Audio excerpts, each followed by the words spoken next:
First, thank you.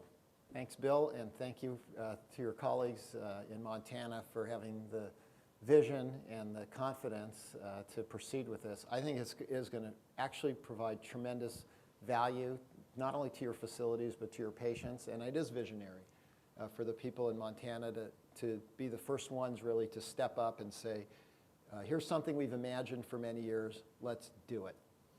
The second thing is, for the rest of the world, eMix is extremely easy to access.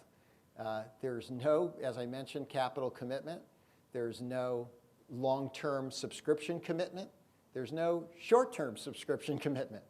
All you have to do is sign up for eMix, use it to upload your cases, and when a facility or a patient contacts you and says they want their images available on the cloud, just eMix it and make it available to them, thereby saving you money and increasing the pace of that information delivery.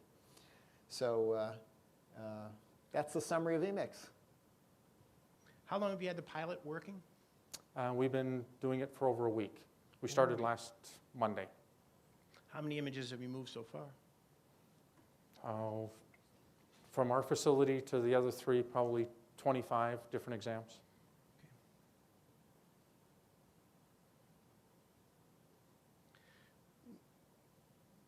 Now, you said that you have peer-to-peer connections with these other two facilities now, right? So this is a test to this. This is an alternative to that? One of the sites we did not have. Okay. We've been working on getting a VPN set up with them for probably a year. Mm-hmm. They just didn't have the IT staff to pull it together. They were constantly, the things that came back where we're putting in a new server.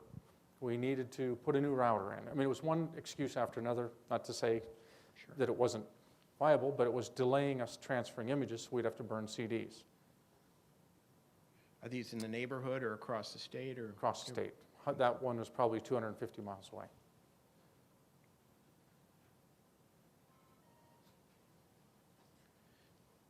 So how do you, I know that there's been a lot of work on interoperability in radiology, and they probably pioneered this in terms of the rest of the healthcare industry.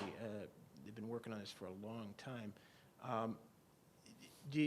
Tell me about your interface that you said you were working with 3 different PACS systems, and how do you get them to all come out in a common language? Great question. So the question is how do you really interoperate? It's been, if I can rephrase your question, it's been kind of the holy grail of healthcare to be able to store information and make it available when and where needed. So fortunately in radiology over 3 decades ago, we kind of dreamed up the DICOM standards so that there are standards for image formatting that pretty much all vendors in our industry respect. And because of that, we're able to even use that standard to move reports around in a way where we can predict that, I would say virtually, but I think even that's an understatement, where we can predict that every vendor today in the medical imaging field can display that information.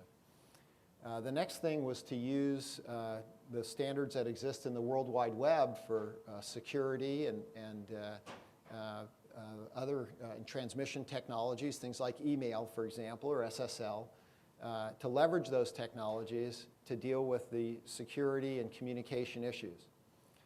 And then finally, it's to use these technologies that have developed under our feet to enable things like a patient burning a CD in their home if they receive information so that they can physically carry it perhaps to a physician's office that doesn't have a CD.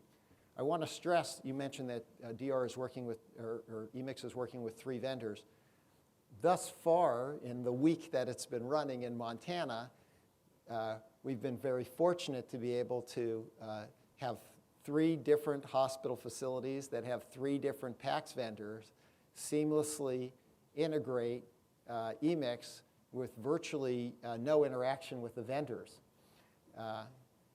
But this is not a 3-vendor project. This is a standards-based, web-based solution that is designed to work that way with any vendor or frankly, any imaging device. So a physician who has a DICOM device, maybe it's a cardiologist with an echo machine in his office who needs to get those images to a hospital across the street or across the world, can use eMix to do that. A physician who has medical images stored on his computer that may not even be DICOM images but can be printed using a Windows printer, can render those images as DICOM files and eMix them. So I think that's a very important part of our message, that this is a vendor-neutral solution that can be used by any of the constituents within healthcare, and by any, I really mean any, right? It's hospitals, it's imaging facilities, it's patients, it's doctors, it's emergency rooms, it's surgery centers. It's any of these facilities in order to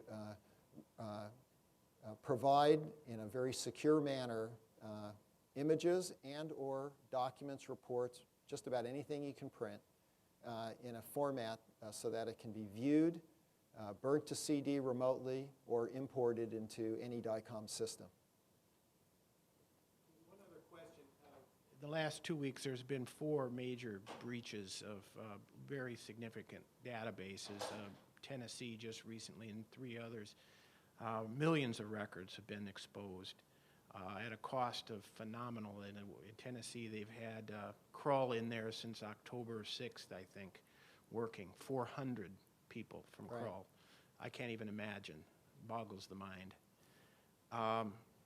Tell me about how you encrypt. Do you encrypt at rest when you have it in the cloud and when you're moving it?